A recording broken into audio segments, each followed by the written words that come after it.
Welcome to Picks with the Professor, the show where a real statistics professor gives you sports betting tips. This is college basketball, Tuesday, January 9th. Jake, we are in it now. We've got a full slate, some really good games. Some of the weaker games are actually pretty good. I know you're excited. Oh yeah, I can't wait. This is the time of year finally got done with that football thing. So now we get all the good conference games.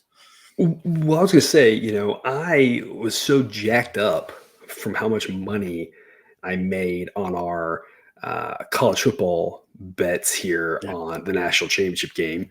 That was so good. And all the money that we made betting college basketball here on Monday. We're starting way later than usual. And so as a rarity, we actually will get to recap yesterday's show. There are also not many late games. Usually there's still probably a game happening right now. So as a rarity, we'll give you a recap, but you'll kind of get to see why we only do it once a week, because it's like the season numbers don't really change much. And it's like a game here, a game there. But as you can see, the best bets did well. The A grades, money line spreads. And you'll see there, and if you're just watching the show, and you're not with us on Dub Club, you probably wouldn't notice this. If you're with us on Dub Club, you might have noticed we didn't do A-grade spreads for like 2 weeks. They were doing terrible. And I was like, hey, we got to spreads max out of the B. And I was like, I got to relook at it, And so I was playing with it, working on the behind the scenes. And then last week I was like, hey, I think we got it. And sure enough, the A-grade spreads last week, 10% ROI. And then the only A-grade spread we had yesterday was Mississippi Valley State, who got the job done. As we talked about, just too big of a number. They're terrible, but thankfully they were terrible. They weren't too terrible and got us the win.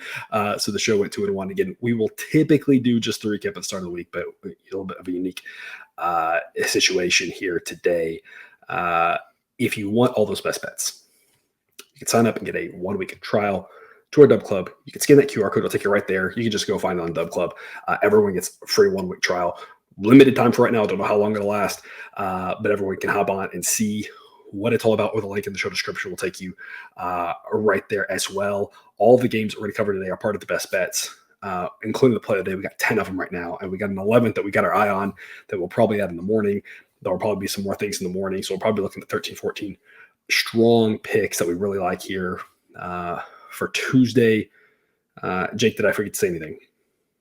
Not that I know of, just that you absolutely killed it tonight with basketball and football. So great night. Yep, it was. Just a couple of quick reminders, though. If you are looking for the recaps at any given time, you can always find that at the Google Sheet that's linked at the very bottom of the website, www.pickswiththeprofessor.com. Have those done by, by bet type and day and all sorts of stuff. As a reminder, in case you are new here, right? Probability is intuitive, but it is my specialty, as is modeling. On average, a third of the games are going to be easy wins, a third easy losses. And so we might go 3-0 or 0-3, and that doesn't make us geniuses or morons because we don't get distracted with the weird variance. Instead, we make sure that we get good numbers or prices on the third of games in the middle. And that's what we're focused on. That's why we built the model. That's why we profit in the long run. And that's why we're here. That's why we have such a strong and loyal following. And if you are part of that, we thank you from the bottom of our hearts. And we will get to it with that said. Again, remember, we are projecting an average game.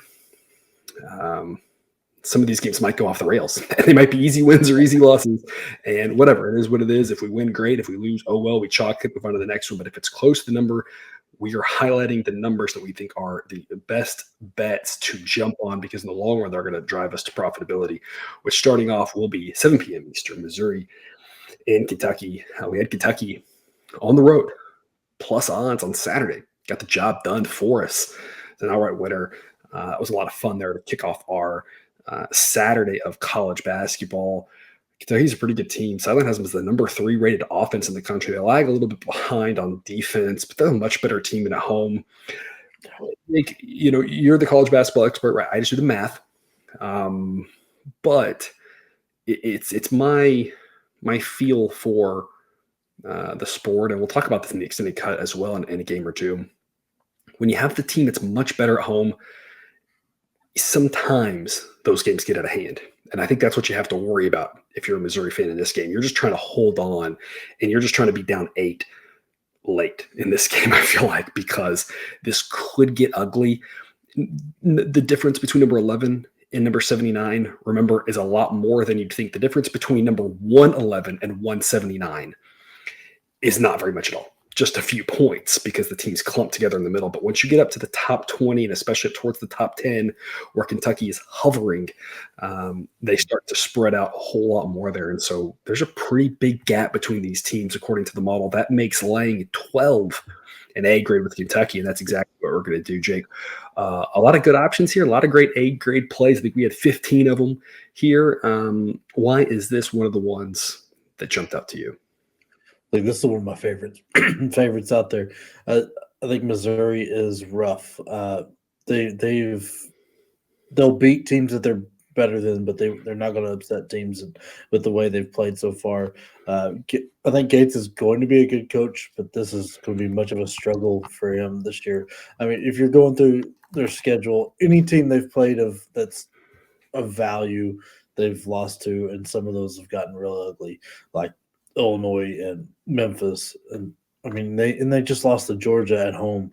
I don't see going to Kentucky as a way to fix that, to get it right, losing 4 of the last 5, especially a Kentucky team that absolutely is one of the best teams at taking care of the ball.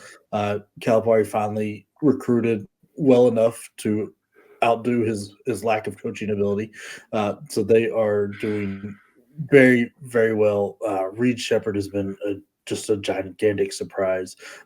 Been incredible to watch. He's so much fun. I mean, DJ Wagner's is the best NBA prospect on the team, but right now Reed Shepherd is just killing it. They're shooting the ball at an unreal clip, hitting above 40% as a team. They play fast. They're athletic. They've got a good defense, and their defense lags behind the offense, but the offense puts so much pressure on you that it improves that defense. And it's just, I think Missouri is going to have a really hard time going to Rupp instead, keeping this manageable.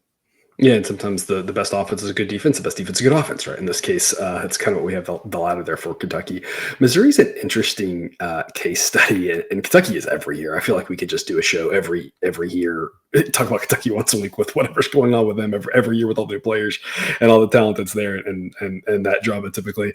But focusing in on Missouri, they had a road game at Kansas and they only lost that by 9. So they covered that. And so, you might look at that and say that's encouraging.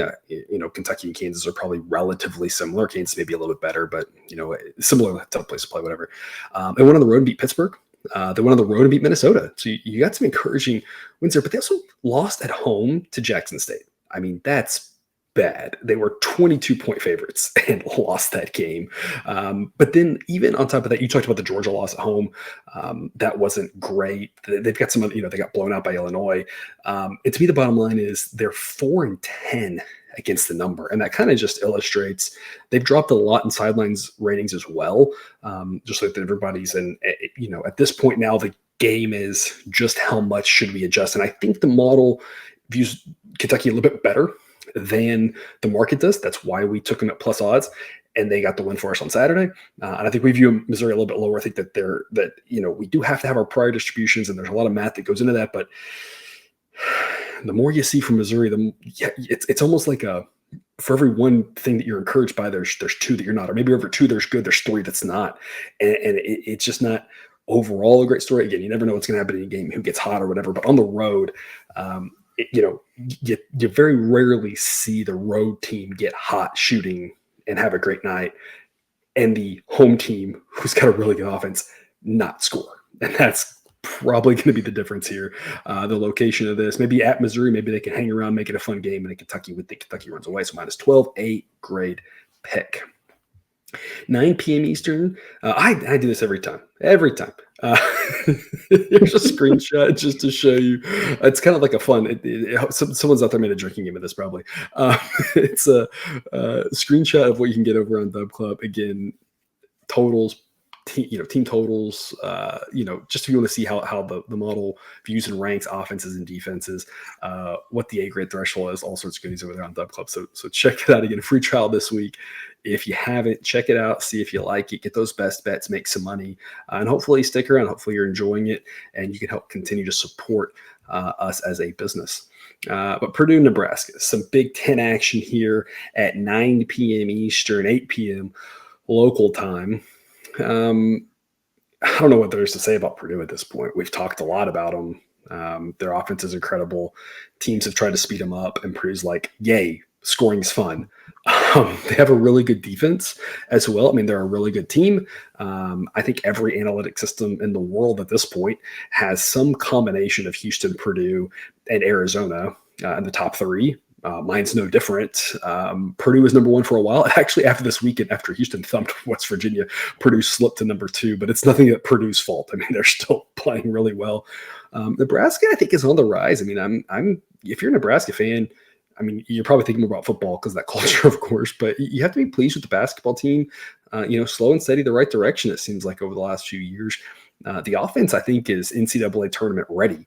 The defense, maybe not. And that's part of the reason why we're going to go over on this one. First off, Purdue overs have been really good to us in general, but 150.5 is just really low for this. A grade over. Model says 156.5. You've got a faster team in Nebraska who is probably going to want to try to speed up Purdue because you do not want to get into a half-court game with them, with Edey down low and the other big guy, I can't remember his name, but they got those two big guys, and you do not want to get in a half-court game with him. Nebraska wants to go faster anyway. Their offense is better. They're going to have a harder time scoring against Purdue, but they're at home, so that should give them a little bit of boost scoring. I feel like Purdue at this point can score anywhere. They showed it their last road game. They looked really good, and Nebraska's defense isn't likely to be one that slows them down. Expecting a lot of points here. Jake, tell us more. Yeah, I mean, Purdue on the road is a little nervous for this total, but I love this going over because Nebraska wants to play fast. Nebraska has a really good offense, and man, I cannot say that guy's name. It's like Tokanaki, Tominaga, something like that. Can absolutely just decide one night that he is going to put up 100 points, and he will. I mean, Rick Bask is very good, and Bryce Williams. They've got a really good offense. Hoidenberg has done a great job of putting together this team. They're coming around defensively. They're improving. They're beating teams that they probably should beat, and they're in games. I mean, throw the crate now, but they're in these games for the most part for like other NCAA tournament teams. I mean, they held. That was Kansas State was a weird game, but they 62-46. But then they also beat Michigan State. They're very solid. They can really put up some points. Purdue is going to put up all sorts because there's no defense for Edey. And then if Trey Kaufman-Red has the kind of game, or even half the kind of game that he had against Illinois, I don't know what you do on defense because there's no saving anything. I mean, they didn't get hardly anything for the perimeter and still were putting up points like crazy. I don't know what Nebraska's struggles on defense are not going to do any favors for them against this Purdue team, even at home. Yeah, I think, Nebraska now 4 games in a row gone over the total, 2 of them in conference. There's been a few more unders here in conference play. We kind of see that dip a little bit more. Cousin Jared and I talked about this, a little more measured possessions, a little bit more later on. Teams are playing a little bit different. And Nebraska's not one of them, so going over. Purdue, you talk about the road thing, and I kind of mentioned it too. I think that's just a lot to talk about because of last year. We don't really have a lot of data this year. This will give us 50% more data than we have, right? So this will be an interesting one because the 2 games that Purdue has had this year on the road in conference have gone very differently. The Northwestern game, the game that you would have expected to be lower scoring, Northwestern kind of got hot from 3 and hung around enough, made twice as many threes as Purdue in regulation, got it to overtime. It went over by a lot in regulation, and that would have been when you thought Northwestern might slow it down a little bit. The Maryland game, when you thought might be a little bit faster, was a lot lower scoring, but then Purdue covered that one. So they've had one game that they covered but went under, and then one game that went over by a lot and they didn't. But I'm not sure a sample size of – sorry, I'm going to back that up. I am certain a sample size of 2 is not something that we really want to overreact to, especially considering we have all this other data. And absolutely, we do have to consider that home road is different. But that doesn't mean we throw out the other data. And the fact that we've got 14 other games on Purdue or whatever it is, neutral site and home, has to weigh more than the 2 road games. And that's where Purdue's like 10-4 or whatever to the over this year. And Nebraska's been just as good at the over. So it's like the books are still struggling to catch up with both of these teams. At least until it stops hitting, I don't see any reason to stop writing it from a mathematical where the number is standpoint, but as you mentioned, all the other X's and O's just line up really well with Nebraska being better on offense than defense. Purdue, how are they going to be stopped at this point? And Nebraska wanted to get up and down the court. They're going to put up some points via volume, so we're expecting a lot of points in this one. Over 150.5, a grade pick, which takes us to the last of the 3 free picks. And again, more best bets coming, more A grades, 1 or 2 B grades that we really like as well. But BYU against my Baylor Bears. BYU really just could not find the bucket against Cincinnati on Saturday. Big favorites, didn't win. I think they shot a record number of threes for all time for them in that building, and not many of them went down. Now, what BYU is, they are, and they're going to keep shooting them. And I don't see any reason why you shouldn't. That would, if you're good at something, you keep doing it. Even if it's not working, you got to work through it. And it just didn't work for them that night. Obviously, a new day. You have to assume they're going to be doing the same thing, coming out and shooting threes. That's what they do. Baylor loves to come out and score as well.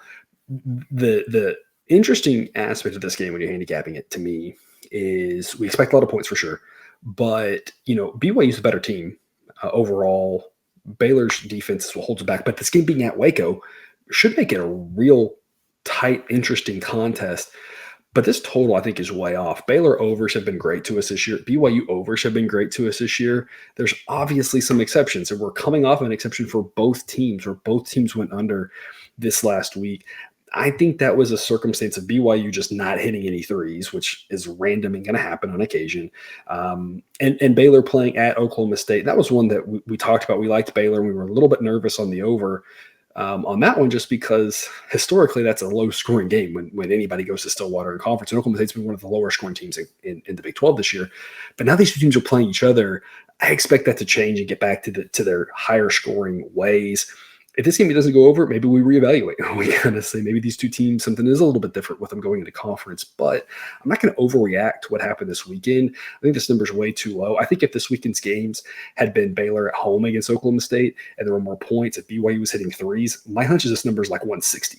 And I just think we're getting a ton of value because people are overreacting to what they just saw Saturday. Over 154 is an A grade. Model thinks should almost be 10 points higher than this. Jake, what are your thoughts?